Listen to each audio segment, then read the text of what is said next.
محترم پیر صاحب، حضرت سیدنا حسن مصنع بھی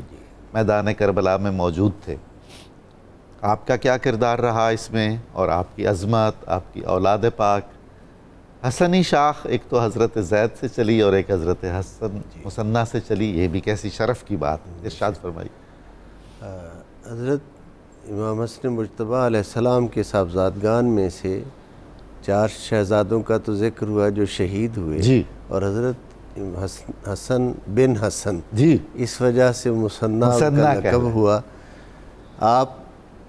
جو تھے وہ زخمیوں میں یعنی تھے، اور انہیں بے ہوش تھے، دیر تک یہ سمجھا گیا کہ شاید یہ شہید ہو چکے ہیں، لیکن جب زخمیوں کو ان شہداء کے جسموں کو اکٹھا کیا جانے لگا تو ان کو زندہ دیکھ کر ان کے ننیال والے، بالخصوص ان کے ماموں جو ہیں، ان کا نام زیادہ تذکروں میں آتا ہے کہ انہوں نے عمر ابن سعد سے کہا کہ ان کو شہید نہ کیا جائے۔ وہ اس لشکر میں تھے، لشکر اشقیاء میں، اور انہوں نے ان کی جان بخشی کروائی۔ در حقیقت یہ انتظام تھا اللہ رب العزت کی طرف سے کہ حسنی سادات کے یہ پھول اسی طرح مہکتے رہیں۔ حسنیوں میں سے حسن مصنع زندہ رہیں، اور حسینیوں میں سے بیمار کربلا سلامت رہیں۔ جی، اب یہ دیکھیں نظام قدرت ہے کہ ادھر سے حضرت امام زین العابدین علیہ السلام جو شجاعت میں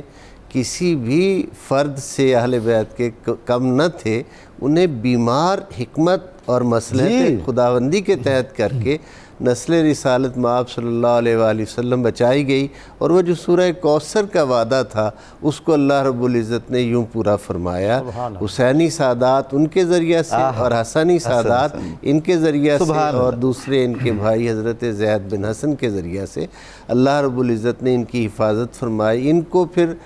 جو ہے وہ ننیال اپنی طرف لے گیا، اور ان کو وہاں ان کا علاج معالجہ کر کے ان کو مدینہ طیبہ پہنچایا گیا۔ حضرت حسن مصنع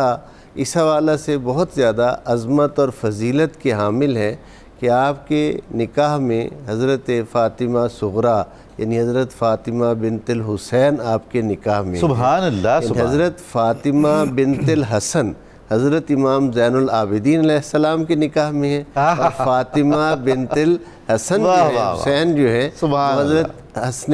مصنع کے نکاح میں ہے۔ دونوں طرف فاطمہ ہیں، لیکن چونکہ والد کا فرق ہے، اس لیے اب یہ یہاں بھی وہی شان نظر آتی ہے کہ حسنی اور حسینی خون جو ہے وہ ان میں، ان کی اولاد مبارک میں آگے چل کے ظاہر ہوتا ہے۔ وہ نور جو اللہ نے اپنے حبیب کریم صلی اللہ علیہ وآلہ وسلم کا ان کے 2 شہزادوں میں بانٹ دیا تھا، وہ نور پھر یوں 2 جگہوں پہ آ کے آگے مرج البحرین بنتا ہے۔ اور اس طریقے سے حضرت حسن مصنع کی مبارک اولاد میں بہت بڑے بڑے نام آتے ہیں، بہت نامور شخصیات آتی ہیں، اور حضرت حسن مثلث، اور پھر ان کے بعد آگے چل کر حضرت عبداللہ المحض، پھر حضرت محمد نفس زکیہ، اور پاکستان کو یہ شرف بھی حاصل ہے کہ حضرت عبداللہ شاہ غازی بھی انہی کی اولاد مبارک میں، جو کلفٹن کراچی میں آرام فرما ہے، وہ بھی انہی کی اولاد مبارک میں شمار کیے جاتے ہیں، چونکہ سندھ ہی اس وقت عرب سے